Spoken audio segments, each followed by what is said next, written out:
Right, we're in stage 2. These are new enemies that have the leaf power-up, which may have been in a previous Kirby game. I honestly can't remember. I get the feeling it's a new one. Definitely that move where you fire the leaves upwards, that's new. As is that swirling leaf tornado. And that move is seriously overkill. You can do it for ages and it just destroys everything. It is seriously one of the best moves in the game. Just see how long you can keep that held for. It's ridiculous.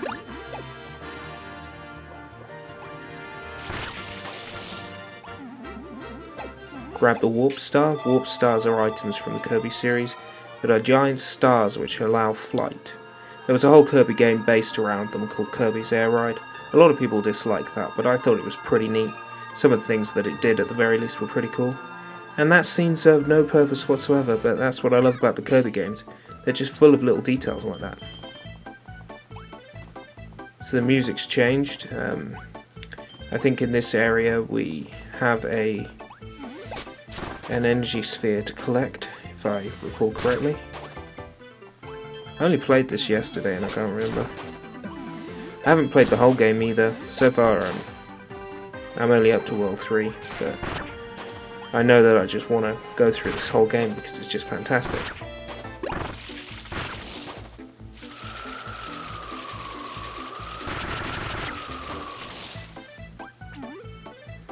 Now, that character over there is a Sir Kibble. They give you the cutter ability. The cutter ability can be used to cut ropes, which means bringing these platforms down. It has a boomerang effect. It sort of fires and then comes backwards. Wooden platforms, if they hit the floor, they break. Metal platforms do not. This is important a little later on when you take the Sword Challenge 1 from the spaceship, which we'll eventually get to.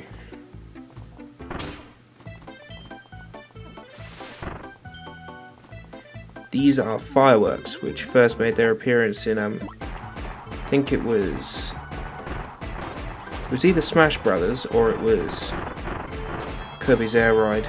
It's definitely appeared in Kirby's Air Ride.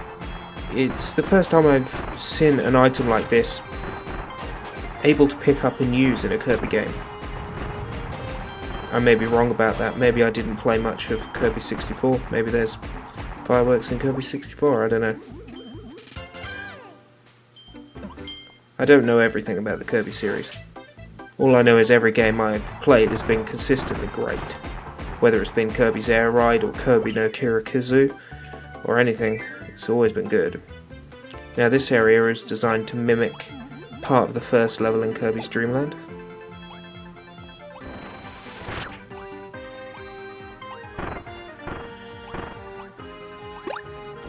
I'm really playing in a rather silly way because I didn't take the spike power up, but even so I managed to do this bit without taking any damage. Another Maxim Tomato, though I didn't need that, I had full health anyway. You can sort of get up a ladder faster by jumping while you're climbing. One of the enemies I killed there was called a Waddle Doo, I think. Waddle Doo have Cyclops eyes, and they can shoot out lasers from them, which is pretty neat. I kept trying to kill that spider, it was kind of pointless.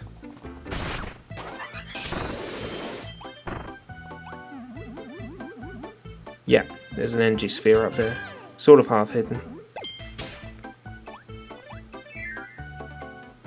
Choice of power up.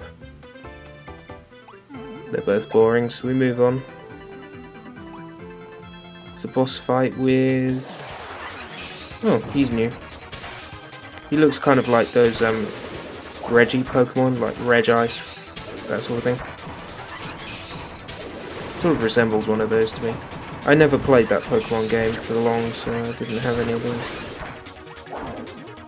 Pokemon Gold and Silver is what I'm saying. Anyway, you'll see this boss is rather straightforward and easy to kill. His power up is just a straightforward sword power up.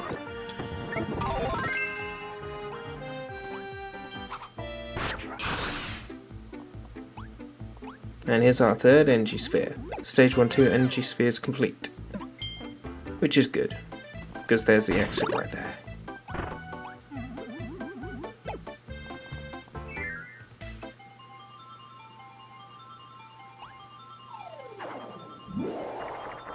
It all comes back. It all comes flooding back. I think that's my one and only gripe so far with what I played of this game, is that although it's a beautiful game, it's terribly formulaic.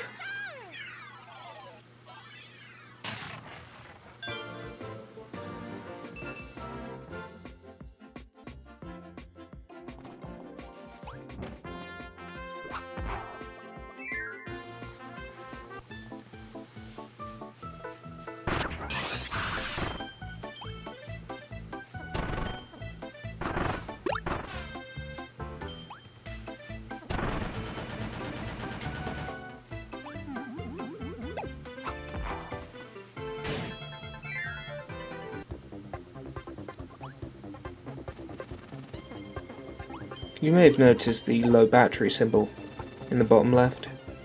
Yeah, I was aware of that. Basically, don't play with batteries you bought from Poundland, because all you're going to get is the low battery symbol. They last for a couple of days, but they always say low battery. And that wouldn't be a problem in the case of something like an Xbox 360 controller, because you don't get any sort of real visual notification. There's an energy sphere down there. The problem with a lot of Wii games is that they have a low battery indicator programmed into them. Almost every game does it. Whether it's Disaster Day of Crisis, Red Steel 2, hell, Skyward Sword from the E3 demo, it has the fairy telling you that you've got low battery, as well as an indicator on screen. With Kirby it's annoying because they put the low battery indicator above the player who the Wiimote is associated to, so occasionally a low battery indicator appears over the word above Kirby's head to indicate what power he has. So occasionally you will see sword turn to a battery symbol and then go back to sword. It's annoying, and once I started playing World 3, which I've done 2 levels of, when I started playing World 3, I switched out for Duracells, which made a big difference. It meant I no longer had a low battery indicator. Now, I've spoken about it and it hasn't showed up at all right now, but it sometimes does, and it's annoying when it does. Now, I thought I was missing something, so I came back here. No, there really is no point in sucking that up. All it meant was that I lost my sword power and had to make do with fire instead, which I chucked away straight away because I didn't like it, obviously. What'll do with their beam ability is pretty cool. Some of the powers have come back from the SNES version, mainly the ability to sort of run, jump, and while you do so you shoot the balls out towards the floor, which is pretty neat. It's also got the weird grapple move, but I can't remember how to do it. The grapples confused me in Kirby Superstar. I would say that it's the Kirby game that's got the best mechanics, but I don't think so, to be honest with you. I really loved Amazing Mirror, not just for its free roamy elements, which were all absolutely amazing. The idea of making a Kirby game free roam was a genius move. But I think I like Kirby in the Amazing Mirror because all the mechanics were good. And even though Kirby's Squeak Squad was an overly disappointing game, they really did get they really did cleverly emulate both the best parts of Superstar and of Amazing Mirror.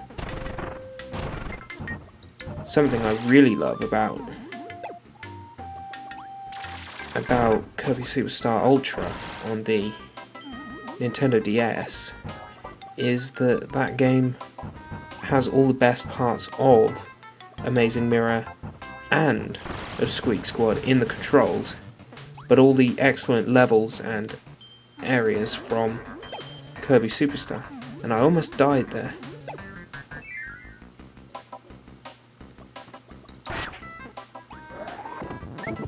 That was me not realising that spikes hurt.